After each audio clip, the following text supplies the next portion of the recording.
예, 이 주제는 지금 지구상에 살아가는 성인, 그렇죠? 성인들이 한 번씩은 고민해 봤을, 정말 이런 사회는 우리가 만들 수 없는 걸까? 하고, 평소에도 많이 생각하는 그런 주제가 될 것 같아요. 그렇죠? 그래서 많은 사람들이 관심을 가지고 있는 상황이기 때문에 우리가 이 문제에 대해서 한번 고민하는 시간을 가져보도록 하겠습니다.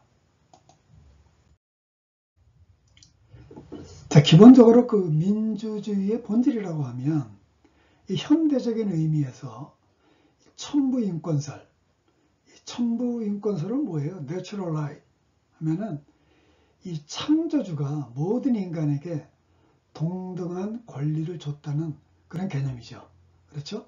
그러니까 우리가 기원전 5세기에도 아테네에서 소도시에서 직접 민주주의를 했었는데 그 이후로 이제 역사가 발전하고 하면서 왕조 시대를 거치고 여러 가지 그 단계를 많이 거치게 되죠. 근데 결국은 이렇게 해봐도 저렇게 해봐도 문제점이 많이 생기니까 결국은 이제 우리가 이 사람들이 깨면서 그럼 모든 인간은 다 동등한 권리를 가지고 있는 거 아니냐. 이거 어떻게 왕만이 권리를 가지냐. 그리고 왜 모든 국민은 왕의 신하가 되어야 되냐. 이거 말도 안 되는 소리 아니냐 해가지고 과거 역사에 대한 반성에서 우리가 지금 최근에 만든 민주주의가 탄생을 하게 된 거죠. 그래서 천부인권설의 근간을 둔 현대 민주주의는 국가의 주권이 국민에게 있다고 하죠. 그렇죠? 국민이 권력을 가지고 그 권력을 스스로 행사하는 제도이면서 정치 사상이 되는 겁니다. 그래서 이게 역사가 현대에서 이렇게 된 것이 아니고 이미 기원전 5세기에 인간은 똑같은 생각을 가지고 있잖아요. 그렇죠? 다 생각하는 이 능력을 가지고 있기 때문에 창조주께서 인간에게는 동물과 다른 생각하고 지혜롭게 그렇죠? 논리적으로 생각할 수 있는 사고를 주셨기 때문에 이런 것이 탄생을 한 거예요. 그래서 우리나라도 뒤늦게 민주주의를 이제 해방 이후에 받아들였지만 이런 측면을 반영해서 우리나라가 우리나라 학자들이 많아가지고 우리 헌법을 만들어낸 거예요. 남의 나라 거 차용한 거죠. 주로 우리 이 학자들이 옛날에 일본 식민지 시대에 공부를 했으니까 그걸 많이 참조를 해가지고 만들어낸 게 지금 현재 대한민국 헌법이에요. 그렇죠? 어찌됐든 간에 우리 헌법 제1조는 대한민국은 민주공화국이다. 그렇죠? 민주공화국이다. 대한민국의 주권은 국민에게 있고, 군주제가 아니라는 얘기예요. 대한민국의 주권은 국민에 있고, 모든 권력은 국민으로부터 나온다. 이건 다 외우고 있잖아요. 그죠? 이건 거의 요즘 중학교 정도만 가면 다 알 수 있는 사항이죠. 그렇죠? 다 알 수 있는 사항. 중고등학교를 거치면, 이 정도 다 안다 이거예요. 요즘에 시위를 하고 해도 이 정도의 지식은 거의 모든 국민들이, 그렇죠. 초등학생들도 알 정도로 그 정도의 이제 우리 국민들이 교육을 받은 겁니다. 그러니까 상당히 깨인 거죠. 간접 민주주의 실현 방법. 근데 우리가 민주주의를 하는데 지금 현재 우리가 하고 있는 것은 간접 민주주의예요. 그렇죠. 옛날에 기원전 5세기 전에 아테네에서 했던 건 직접 민주주의인데 막 거시켜서 역사가 그러면서 변화되어 오는 거예요.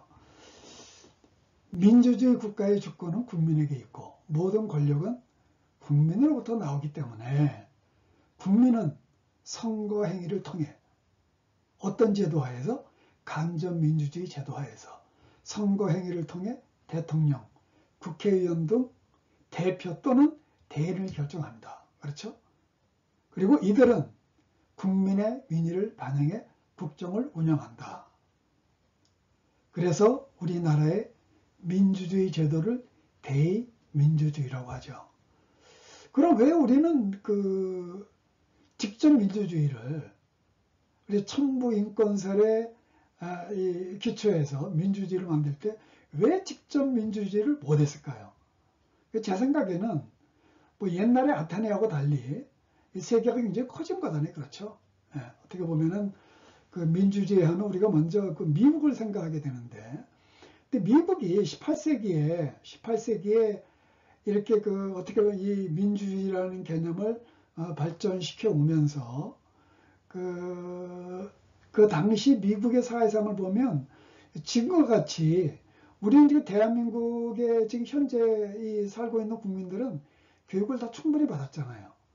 근데 미국도 깨긴 했지만 옛날에 보면 제가 미국 가서 유학을 해보니까 미국에 우리 아이들을 이제 학교 보내기 위해 가지고 미들스쿨이죠. 미들스쿨의 아이들을 학교를 보내기 위해서 그 학교에 가보니까 옛날에 그 뭐 1800년대도 옷을 깔끔하게 입고 이렇게 그 학생들이 찍은 사진들이 있더라고요.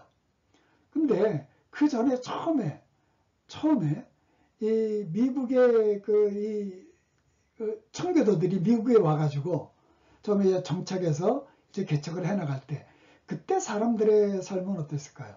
그때는 지식이 있는 사람은 있는 거고 그렇지 않은 사람들의 이 생활 수준은 교육이 제대로 안 된 거죠. 그렇죠? 예, 교육이 제대로 안 된 거예요. 그러니까 우리가 지금 현재 살고 있는 시대하고는 완전히 달라. 그러니까 그 당시에는 이거 우리가 이렇게 그 많은 사람이 이 의견을 모아가지고 서로 이게 지식의 차이도 엄청난데 직접 민주주의를 할 수 있을까? 그래서 아마 그 사람들은 이건 우리가 대의민주주의를 하는 게 맞겠다. 우리가 사람은 다 그렇잖아요. 권력을 다 누구나 갖고 싶어. 특히 어떤 사람들이 지식층이. 그렇죠? 이 세상에 언어가 만들어질 때 유명한 언어학자가 그런 얘기를 하더라고요. 언어가 만들어진 이유는 권력층이 지식을 독점하기 위해서, 지식을 통해서 또 권력을 독점하기 위해서 언어를 만들었다고 얘기하더라고요. 근데 우리 대한민국 한글만 민중을 생각해서 만들어진 언어라고 이야기를 하더라고요. 그래서 우리 한국 사람들이 전체적으로 보면 상당히 똑똑한 것 같아요. 그래서 우리가 K민주주의를 세상에 보여줬잖아요. 그렇죠? 그래서 저는 이제 이 주제가 나중에는 이제 직접 민주주의로 갈 텐데 우리 대한민국 국민은 똑똑하기 때문에 문해력이 다른 나라보다는 문맹은 뭐 나라에 따라 조금 차이겠죠. 문해력은 결국 뭐예요? 이 언어를 안다고 하더라도 이해력이 있어야 되잖아요. 그렇죠? 글은 뭐 ABCD를 안다고 해가지고 다 미국 사람은 ABCD 알겠지만 글을 써놨을 때 그 의미가 뭔지를 해득할 수 있냐? 그건 교육의 정도거든요. 누가 어느 나라 사람들도 교육을 많이 받았냐? 한국은 뭐 웬만하면 대학 다 나오잖아요. 그러니까 다른 나라하고는 우리나라 완전히 다른 거예요. 그렇죠? 그래서 이제 결론을 내릴 때는 우리 대한민국은 직접 민주주의를 할 수 있는 능력을 갖춘 그런 국가다. 그래서 우리가 K민주주의를 이 세계에 보여줄 수 있는 시점에 왔다고 이야기를 하게 됩니다. 자, 그래서 이 간접민주주의 실현 방법은 이렇게 됩니다. 그래서 우리가 국회가 있고, 요즘 뭐 국회의원들이 뭐 서로 뭐 정당을 만들어가지고, 이게 정당이다 뭐예요? 다 권력이잖아요. 다 권력이에요. 그렇죠? 거기에 한번 안주하게 되면 이게 권력의 유혹에서 벗어나지 못하죠. 권력과 돈 모든 것을 다 질 수 있게 되니까 누구나 다 욕심을 내게 돼 있는 거예요. 그래서 우리가 이런 제도를 개선을 해 나가야 된다는 의미에서 제가 이런 강의 자료를 만들게 된 겁니다. 자, 상권 분립의 의미. 우리가 뭐 헌법을 만들면 기본적으로 상권 분립을 해야 된다 그러죠. 그렇게 처음에 한 거예요. 그렇죠? 미국에서 이게 어떻게 보면은 이 헌법을 만들 때 그 옛날에 그 여러 가지 이 사상을 다 이렇게 감안을 해가지고 했는데 왕권 제도가 야기하는 절대 권력의 문제점을 해소하기 위해 존 로크 1632년도에 태어난 사람이니 그렇죠? 몽키스테웨 1689년 존 로크가 몽키스테웨가 주창한 권력 분립론은 미국 연방헌법 1787년 1700년도에 그렇죠? 그러니까 그때는 상당히 오래전입니다. 굉장히 오래전이에요. 그렇죠? 오래전이니까 그때는 미국 사람들의 이 교육 수준이 지금보다는 훨씬 떨어질 때예요. 그러니까 이 지식인들이 주축이 돼가지고 헌법을 만들어낸 거죠. 그러니까 그 사람들이 그걸 만들면서 결국은 지식으로 국가를 움직이기 때문에 지배계층이 된 거예요. 그렇죠? 근데 그래도 우리가 지배를 하지만 상권 분립을 해가지고 지배를 하자. 그게 좀 그럴싸하게 만들어 보자 해가지고 이 태생한 게 바로 상권 분립 논이 되겠습니다. 그렇죠? 미국 헌법은 이후 많은 나라의 헌법 제정에 영향을 미쳤어요. 견제와 균형, 체크 앤 밸런스죠. 기본 원리로 하는 상권 분립은 민주주의 국가가 성립하기 위한 가장 기본적인 원리로 이해하고 있어요. 그렇죠? 세상 사람들이. 다 우리도 뭐 학교 들어가면 다 그렇게 배우잖아요. 그렇죠? 상권 분립은 국가 권력의 작용을 입법부, 행정부, 사법부로 나누고 각 기관이 해당 고유 기능을 수행하게 함으로써 상호 간의 견제 균형을 유지하는 것으로 그 목적은 국가 권력의 집중과 남용을 방지하기 위한 것이다. 뭐 아래 도표가 있지만 뭐 거의 다 알고 있는 거예요. 그렇죠? 우리가 고등학교 정도 나오면 이 정도의 지식은 다 갖추게 되는 거죠. 자, 국가 권력의 집중과 남용을 방지하기 위해 형식적으로는 상권 분립을 채택하고는 있지만 각 나라마다 국가를 운영하는 방식이 동일하지가 않고 법치주의의 발전 수준도 다 다르잖아요. 그렇죠? 헌법이 상권 분립을 규정하고 있다고 하더라도 국가 권력의 집중과 남용이 완전하게 방지되는 것은 아니죠. 그냥 기본 원칙이에요. 예를 들어서 입법부는 법을 만드는 기능을 수행하지만 입법부가 행정부가 제안한 법률안을 아무런 여과 작용 없이 법률로 제정을 해버리면 입법부는 행정부에 대한 견제 기능을 상실하게 되고 한국에서 그랬잖아요. 과거 군사정권이. 그렇죠. 절대 권력을 가지고 있으니까 입법부는 그냥 뭐예요? 허수아비. 대통령이 하라는 대로 다 하는 거야. 먹고 살려면. 먹고 살기 위해서 하는 거니까. 경험했듯이 상권 분립과 견제와 균형의 원리가 과거 군사정권 하에서는 파괴된 거예요. 그렇죠? 상권 분립으로 하겠다고 만들어 놓은 거야. 형식은 있어. 근데 실질은 상권 분립이 안 되는 거죠. 안 되는 거예요. 우리 과거에 그랬어요. 법을 해석하고 판단하는 사법부가 행정부의 눈치를 보며 판결을 하게 되면 마찬가지로 상권 분립의 원리가 파괴된다. 옛날에 우리 판사들이 어땠어요? 중앙정부가 주어지면 대다가 주어지면은 뭐 판결 양심에 따라서 없잖아요. 시키는 대로 판결하는 거야. 다 그랬잖아요. 그랬어요. 죄스러운 줄 알아야 돼. 옛날 판사들은. 지금 그런 판사도 지금도 있어요. 지금도 있다 이거야. 눈에 많이 띄고 신문에 계속 나. 이거는 지금 뭐예요? 과거는 권력에 굴복해서. 지금은 뭐해? 부패에 쪄들어서. 그렇게 되는 거예요. 결국은 공정한 재판이 안 되는 건 권력의 지배를 받거나 아니면 돈의 지배를 받거나 어떨 중에 하나예요. 그렇죠? 아니면 인간관계의 지배를 받거나 그렇게 되면 양심을 팔아먹는 판결을 하게 되는 거예요. 반면에 사법부가 민주주의 원칙에 위배되게 불합리하게 재판권을 행사해서 뭐 로비를 당해가지고 그 서로 뭐 안다고 해가지고 국회가 공정한 재판권의 행사가 이루어지도록 권유하거나 자 이게 최근에도 우리 그런 것들이 많이 일어나잖아요. 그렇죠? 관련법 개정 의견을 추진하는 것을 거부하게 되면 그 내란 뒤에 이제 설명이 나오겠는데 우리 내란 재판 전담 만들자고 하잖아요. 그렇죠? 그럼 국회가 그런 걸 인지한 거예요. 아 이게 사법부가 제멋대로 하고 있네. 인지했다 이거예요. 그러니까 권유를 해. 제대로 사법부 역할을 해라. 그 다음에 우리가 안 하면 관련법을 개정하겠다. 근데 법원이 거부하면 법원이 절대 권력을 가지고 있는 거예요? 아니잖아요. 견제와 균형이잖아요. 당연히 국민의 의견에 의해서 선출된 선출 권력은 국민을 대변해서 이야기할 수 있는 게 당연한 거예요. 사법부 판사들은 선출 권력이 아니잖아요. 그냥 직업적으로 했는 게 직업인이야. 직업인. 근데 우리 헌법에 상권 분립을 만들어 놨기 때문에 그 권한을 행사하는 거예요. 근데 권한이 합리적이하고 공정해야 되잖아요. 그렇죠? 국회의 견제 권한을 무시하는 결과를 초래하게 되면 이것도 상권 분립의 원칙을 파괴하는 거죠. 그렇죠?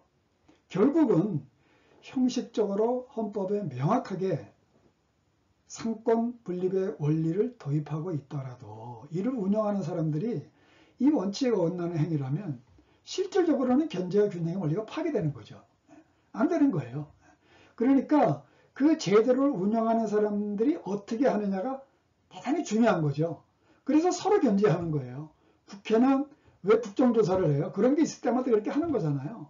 그럼 그거를 감안을 해가지고 뭔가 해야죠. 대법원장이 왜 있고 대법원 행정처가 왜 있어요? 지들 고집대로 하라고 있는 거예요? 국회에서 그렇게 이야기하고 그 다음에 국민의 선출을 해가지고 정권을 바꾸고 해가지고 내란 재판을 좀 철저하게 하라고 하면은 그 재판이 잘못되고 있으면 대법원장이 책임을 지고 뭔가 시스템을 바꿔가야죠. 행정처가 왜 있어요? 그 사람들 허수아비예요? 아니 그 전자로 해가지고 배정을 했으니까 그 뭐 재판관이 멋대로 해도 그냥 놔두는 게 그게 올바른 거예요? 아니면 시정을 해야 되는? 시정을 해야 되잖아요. 시정을 해야 되잖아요. 그걸 버티는 건 뭐예요? 지들이 권력을 행사하겠다는 거 아니에요? 국민을 위해서? 국민의 권력을 무시하겠다는 거예요. 그렇잖아요. 그러니까 국회가 난리를 치는 거야. 자, 그래서 어찌됐든 간에 견제와 균형의 원리가 적용될 수 있도록 제도가 운영이 돼야 돼요. 그럼 그건 알아서 해야 되는 거예요. 그 왜 법원 행정이 왜 있어요? 법원 행정이 자기네 내부에서 골마 터져서 나오는 엉터리 재판을 제대로 수정할 수 없으면 그 대법원장이 왜 있는 거예요, 거기에? 행정수장은 왜 있는 거예요? 그러니까 국회에서 난리 치는 거 아니에요?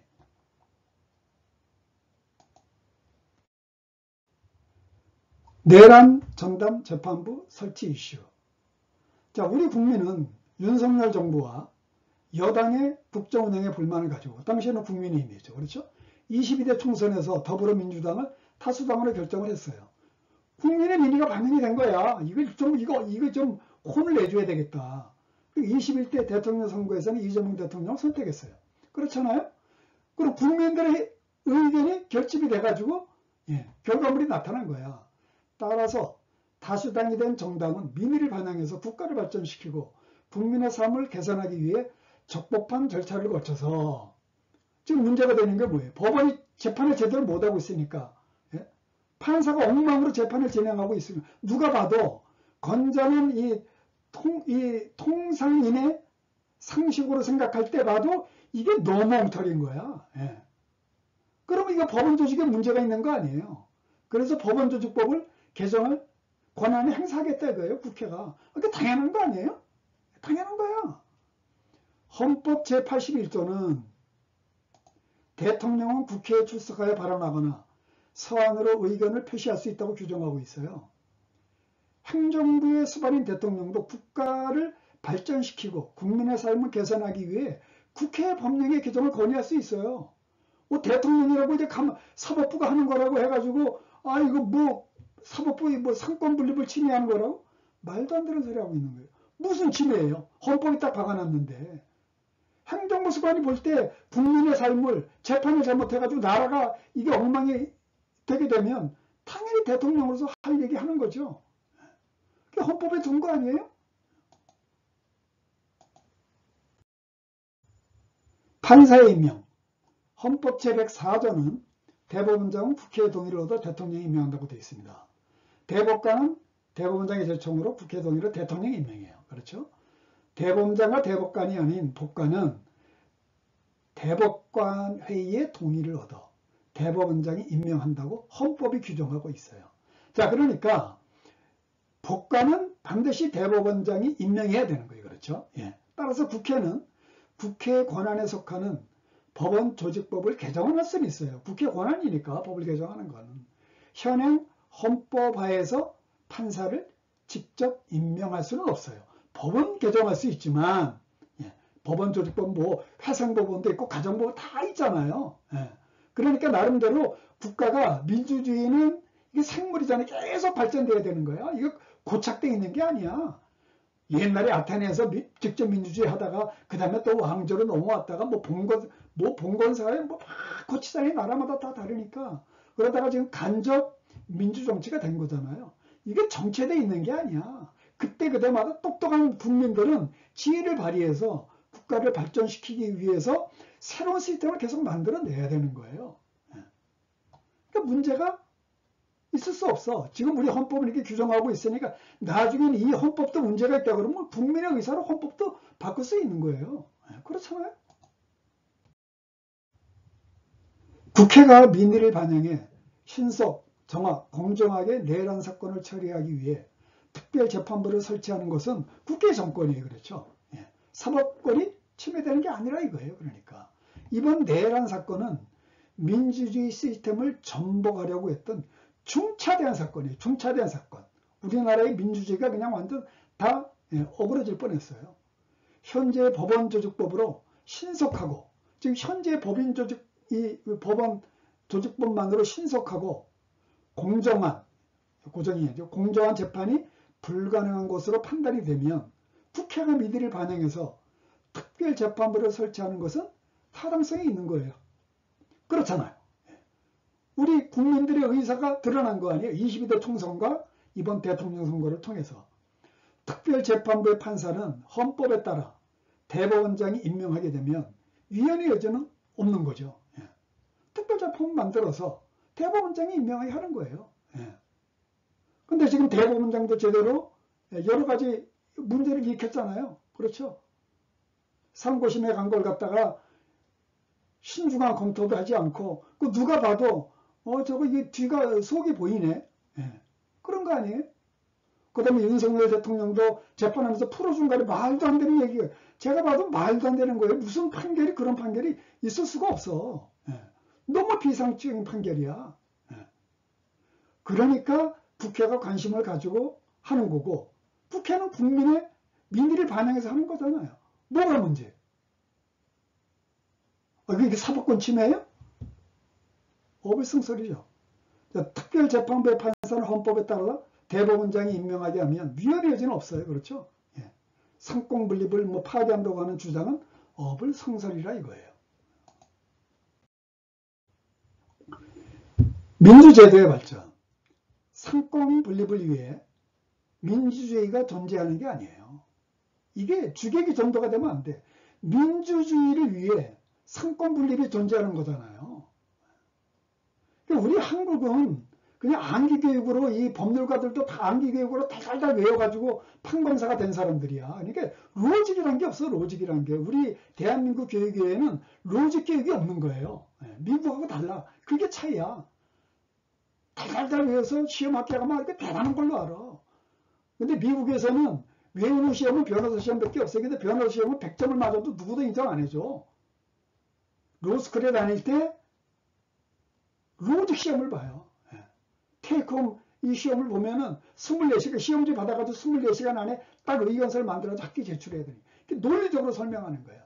여기 이런 사건을 봤을 때 너는 판사로서 검사로서 변호사로서 네 의견은 뭐냐? 정답은 없어요. 누가 가장 설득력 있게 글을 써나가냐 이게 이 문제를 분석을 하고 근데 우리는 그냥 외워가지고 한다. 이거 외워가지고 그러니까 상권분립을 침해한다, 사법권 침해한다, 그냥 형식 논리만 이야기하는 거야. 로직이 없어, 로직이. 무식한 거야. 자, 민주주의 발전을 위해 필요하다면 직접 민주주의도 가능하고 다른 형태의 권력 분립 체계를 만드는 것도 가능한 거예요. 민주주의 제도는 고착된 게 아니에요. 환경 변화에 따라 발전되어 나가야 해요. 인류 역사가 그걸 보여준 거야. 아테네에서 이미 이 직접 민주주의가 시작이 됐어. 계속 변해오는 거예요. 국민은 선거 과정을 통해 국회의원을 선택하고 선택받은 의원들은 민의를 반영해 법을 신설하거나 개정을 해 민주주의를 발전시켜 나가야 해요. 그게 그 사람들의 의무잖아요. 이대로 안 하면 뭐예요? 월급 축내, 국민 세금을 혈세를 축내하는 거야. 그 사람들은.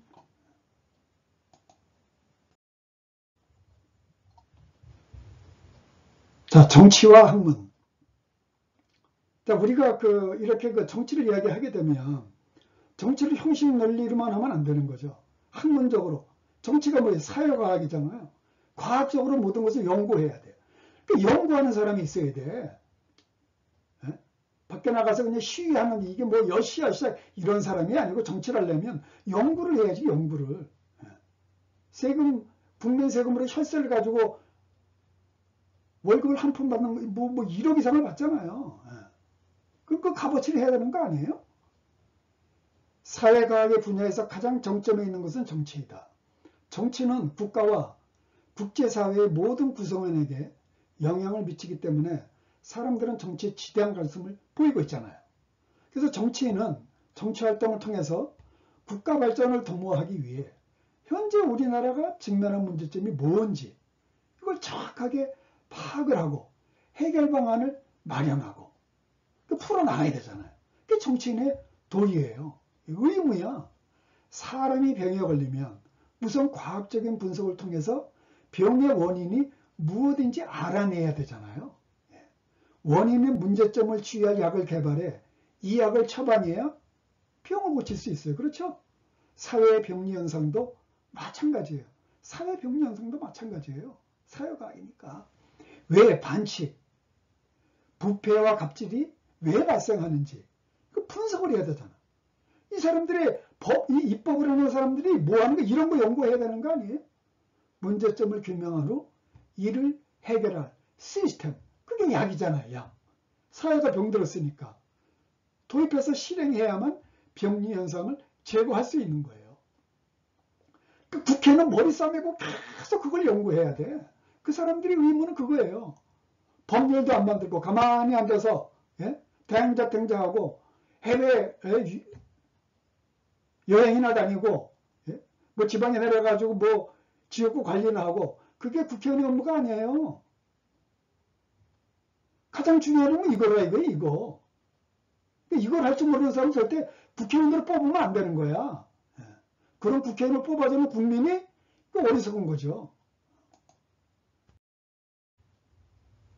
사회 병리 현상은 주로 투명하지 못한 행정과 기업 활동에서 발생하게 돼요. 이거 다 알고 계시는 거잖아요. 그렇죠? 병리 현상이 제거되면 사회가 투명해지잖아요. 투명성을 바탕으로 공정하고 합리적인 경쟁이 또 이루어져요. 그렇죠? 그래야만 사회 구성원 간에 화합하는 분위기가 조성이 될 수 있어요. 그렇잖아요. 투명해야 돼요. 어떤 조직이든지 조그만 조직이든 큰 조직이든 간에 그 리더가 모든 행정을 투명하지 못하게 하면 싸움이 나고 난리가 나는 거야. 근데 그 리더가 도덕적이고 누가 봐도 윤리적으로 흠이 없어. 그럼 그 조직은 술술 굴러가게 돼. 왜? 싸울 일이 없어. 그 리더가 너무 깨끗하니까. 그래야 그 조직이 단합할 수 있잖아요. 그렇게 되면 단합된 경쟁력을 갖춘 국가로 발전하게 되는 거예요. 그래서 온 세계가 여러 나라가 있잖아요. 온 세계가 똑같이 악조건에 직면하더라도 그렇지 않은 나라들보다 더 국민들이 단합이 됐기 때문에 우리가 K민주주의 보여줬잖아요. 강한 거예요. 우리 국민이 지금 뭐 전 세계가 지금 난리잖아요. 트럼프가 그냥 뭐 제멋대로 하고 있잖아요. 상식은 너무 벗어나는. 그러니까 온 세계가 지금 고통을 받고 있어. 우리 국민은 이거를 이겨낼 거예요. 똑똑하기 때문에. 인간의 병을 치료하기 위해서는 의학이 발전해야 되고 사회의 병을 치료하기 위해서는 사회과학이 발전해야 한다. 그런데 지구촌에는 이런 원리를 이해하지 못해 모든 문제를 이념 분쟁으로 좌파, 우파, 빨갱이 이게 가장 무식한 인간들이 합니다. 무식한 인간들이. 그러니까 지능이 낮은 사람들이야. 그런 사람들은. 지능이 낮은 거야. 왜? 학문이 뭔지를 몰라. 그렇게 하면 자기들이 권력을 가지고 다 휘두른다고 생각하는 거야. 그런 사람을 뽑아준 국민이 어리석은 거예요. 그렇죠? 이념 분쟁으로 몰아가는 몰직한 사람들이 너무 많아. 육신의 병이든 사회의 병이든 이를 치료하는 기술을 개발하는 것은 보수, 진보, 좌파, 우파, 지역 편가리와 관련성이 없잖아요. 왜를 알아야 되잖아요. 분석할 줄 알아야 되잖아요. 원인을 규명해내야 되는 거잖아요. 근데 무슨 좌파가 있고 우파가 있어요. 발전하는데 좌파는 뭐고 우파는 뭐예요. 이 좌파 우파를 누가 이 정의를 누가 내릴 수 있어요? 이거 자를 수가 있어요? 이거 다 누구 따라 한 거예요? 그 미국 애들 하니까 그거 따라서, 예. 이렇게 지식 수준이 낮으니까 남들 하는 거 보고 따라가지고 외워가지고 이야기하는 거야. 왜? 이걸 연구할 이 머리가 안 돼. 예. 근데 머리도 안 되는데 딱 권력을 차고 지가 뭐 대단한 것 같이 하고, 예? 월급 1억 이상 받아가면서 국가를 다 개판을 만들어 놓는 거야. 이 정치인들이. 예. 오로지 민주주의를 발전시키려면 지식과 실천 노력이 필요한 거야. 예. 좌파 우파가 어딨어. 보수로 누가 만든 거예요. 진보를 누가 만든 거고 미국 애들이 만든 건데 거기도 들어가 보세요. 걔네들 정리해 놓은 거 보면 이것들은 웃기는 얘기하고 있네. 지식인이 보면 이게 지들 먹고 살려고 다 이렇게 잘라먹고서 그냥 서로 이 싸움도 시키고 있네. 국민을. 이간질 시키고 있는 거야. 국민을. 정당을 만들어가지고 먹고 살려고. 뒤에 가면 다 나와요. 왜 정당이 필요 없는지 앞으로. 정치학은 한국의 통일 문제도 이념이 아닌 사회과학적인 방법으로 접근해야 할 필요성이 있는 거예요. 남북 문제도 우리가 서로 이게 이 처한 환경이 다르잖아요. 북한과 남한은 환경이 다르다 이거야. 네. 그럼 그 환경에 맞게 왜 쟤네들이 저런 생각을 하고 왜 우리하고 자꾸 부딪히게 되는지 그걸 이해를 해야지. 이해를 하고 어떻게 하면 쟤네들하고 다투지 않고 우리가 평화롭게 살아갈 수 있는지 나중에는 궁극적으로 우리가 하나가 될 수 있는지 그걸 연구해야 되잖아요. 근데 뭐 빨갱이 좌파 우파 해가지고 그냥 국민들을 분열시키고 이런 사람들은 앞으로 정치권에 발을 못 붙이게 해야 돼요. 그런 용어를 사용하는 사람들은 아예 정치권에 발을 못 붙이게 해야 된다 이거예요. 우리 똑똑한 국민들이 앞으로는 노력도 안 하고 술이나 먹고 다니면서 그렇죠. 술 먹고서 그냥 그러고 그냥 남 복종시키고 이거 아니에요? 성추행이나 하고. 이런 이념 논쟁과 지역 감정을 악용하는 정치인들은 과학의 원리를 이해하지 못하는 게 무식한 거예요. 무식하니까 그런 데만 초점을 맞추는 거야. 거기까지 들어가서 이걸 해석할 논리적인 사고가 없어. 이게 문제예요. 이들은 오로지 자신의 부패한 기득권을 유지하기 위해서 이분법적으로 편가리 정치라는 거예요. 좌파 우파 하면서 편을 잡고 가라는 거예요. 그러니까 국민들은 너무 힘들어. 이 사람들 때문에. 사회를 혼돈 상태로 몰아가요. 지금 미국도 그렇고 한국도 그렇고 미국은 거의 이 무너질 정도가 됐어요. 민주주의가 지금 무너지기 바로 직전이야. 한국도 마찬가지고 지금 구구 해가지고 도저히 비상식적인 주장들을 음모론을 주장하고 부정선거를 이게 뭐예요? 이게 머리가 나쁜 것들이야. 그것밖에 생각 못해. 그렇게 국민을 현혹해야만 부패한 기득권을 지킬 수 있으니까 그런 행태를 보이는 거야. 그런 행태를 보이는 거야. 그 누가 회초를 들어야 돼? 국민이 회초를 들어야 돼. 깨어서. 다시는 이런 인물들이 정치를 못하도록. 로켓을 쏘아 달에 보내기 위해서는 로켓을 달에 도달하게 하는 기술을 개발하고 이를 실행해야 달에 도달할 수가 있어요. 마찬가지로 나라를 선진국으로 만들기 위해서는 이를 위한 시스템을 개발해야 이 시스템을 실행해서 목표를 달성할 수가 있는 거예요. 이 시스템을 만들어야지. 우리가 법률 시스템을 만드는 게 뭐야? 바로 이런 거잖아요. 그렇게 죽기 살기로 어떻게 하면 가장 좋은 시스템을 만들 수 있을까? 이거를 연구해야 돼. 아무리 의욕이 있어도 기술을 개발할 두뇌가 없으면 달에 갈 수가 없어요. 그 두뇌가 있어야 돼. 공부를 해야 돼. 선진국으로 만들 수도 없는 거예요. 그렇잖아요. 학문의 원리는 동일해야 뭐나 자연과학이나 의학이나 정치학이나 사회과학이나 다 똑같아. 자연과학, 공학, 사회과학이나 그 접근 원리는 동일해. 연구를 해야 돼. 연구를.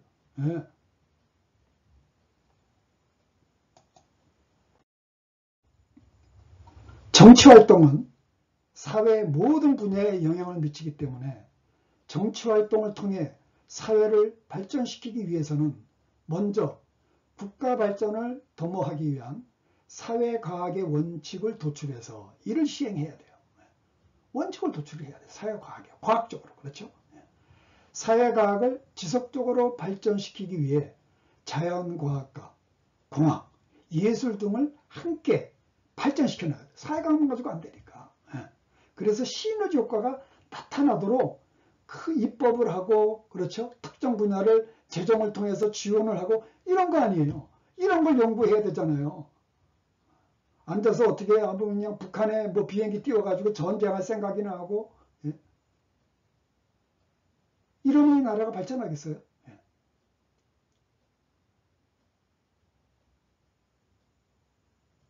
국가가 발전하기 위해서는 모든 학문이 결집되어 시너지 효과가 창출되어야 한다. 모든 학문이 결집되어야 해요. 따라서 국가 발전을 목표로 하는 정치인은 종합예술을 구사할 수 있는 지식과 경험은 물론 이를 시행할 수 있는 추진력이 있어야 돼요. 그러니까 연구하는 사람이어야 돼. 예. 그러니까 그동안에 많은 대통령을 뽑아왔잖아요. 그럼 어느 대통령이 잘하는지 딱 보면 알잖아요. TV 나오는 거 보면 알잖아요. 예리하게 분석하고 뭐하고 사람들을 모아놓고 그런 걸 해야 되잖아요. 그런 거를. 예? 앉아서 어떻게 하면 국민을 갈라치기나 하고, 예? 어떻게 하면 이건 뒤엎어볼까 이런 생각이나 하고, 그런 사람이 정권을 잡으면 이 나라가 이게 견디겠어요? 남북한이 전쟁하면 살아남을 사람이 있어요?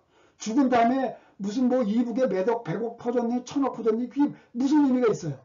네? 그 전쟁이 나면 국민들이 다 죽는데 천억이 귀해요? 국민의 생명이 귀해요? 그건 상식적인 거 아니에요?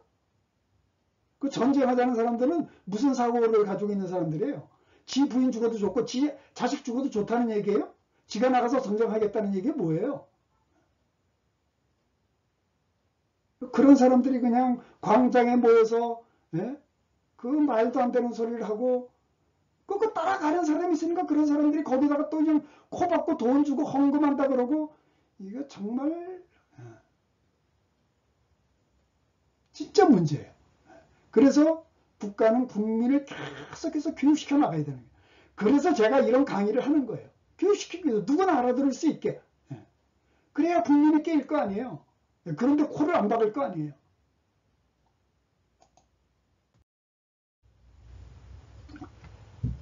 자, 제 1편은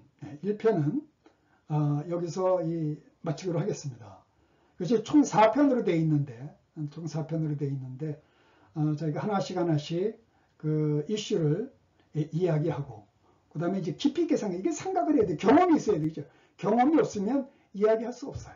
저는 제 경험에 의해서, 그리고 제가 다 그렇죠? 연구를 통해서 연구한 자료를 가지고 이야기를 풀어 나가는 겁니다. 우리나라가 발전하기 위해서는 누군가가 계속 이렇게 우리 국민들을 상대로, 그렇죠? 이렇게 이야기할 수 있고 강의할 수 있는 그런 사람들이 많이 나와야 돼.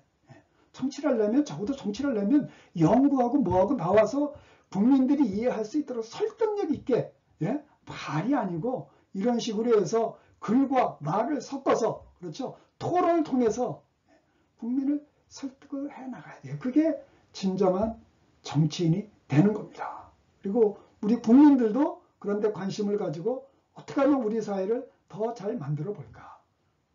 이 사회가 망가지면, 여러분들 나가서 하루 나가서 일하는 게 중요한 거 아니에요. 나라가 망가지면 너무 일할 자리도 없어져. 다 없어져. 나라가 망하는데. 그러니까 항상 우리 국민은 정치에 관심을 가져야 되는 거예요. 정치에 관심을 가지려면 뭐를 해야 돼요? 공부를 해야 하는 거잖아요. 그 공부는 죽을 때까지 하는 거예요. 죽을 때까지. 대학을 나왔다 안 나왔다 그게 중요한 게 아니에요. 그건 형식적인 거니까. 계속 지금 혼자 공부할 수 있는 기회가 많잖아요. 검정고시도 있고 독학사도 있고 방통대도 있고 다 있잖아요. 저는 검정고시 독학사예요. 우리나라는 노력만 하면 공부할 수 있는 기회를 다 만들어 놓은 거야. 그러니까 우리는 대단한 나라야. 그런 역경을 겪고 나와야 거기서 또 새로운 인물이 나오는 거예요. 그렇죠? 유명한 인물들을 보면 다 고생을 많이 한 사람들이야. 역대 대통령 중에도 여러분 잘 금방 판단이 가잖아요. 예, 보면 아 역시 고생한 사람은 뭐가 다르네. 뭐 느낄 수 있잖아요. 그래서 연단이 필요한 거죠. 연단이 이 세상에 크게 성공하는 사람들은 이 연단을 많이 받는 거예요. 연단이 없는 사람은 그냥 무너져요 모든 게. 예. 그러니까 그 이 고생스러운 과정을 다 거치고 나야 우리 사회를 위해서 크게 기여할 수 있는 그런 이 역할을 하게 됩니다. 자, 수고하셨습니다. 감사합니다.